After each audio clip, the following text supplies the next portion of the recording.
بسم الله الرحمن الرحيم اقرأ باسم ربك الذي خلق خلق الإنسان من علق اقرأ وربك الأكرم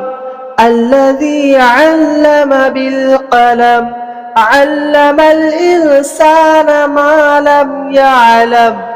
كلا إن الإنسان ليطغى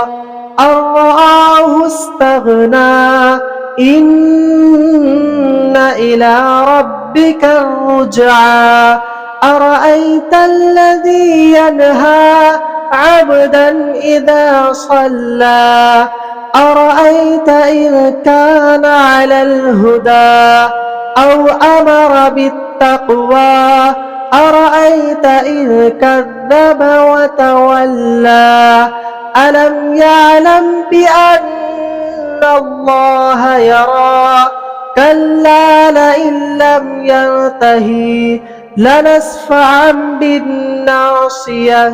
ناصية كاذبة خاطعة فليدع ناديه سندع الزبانية كلا لا تطعه واسجد واقترب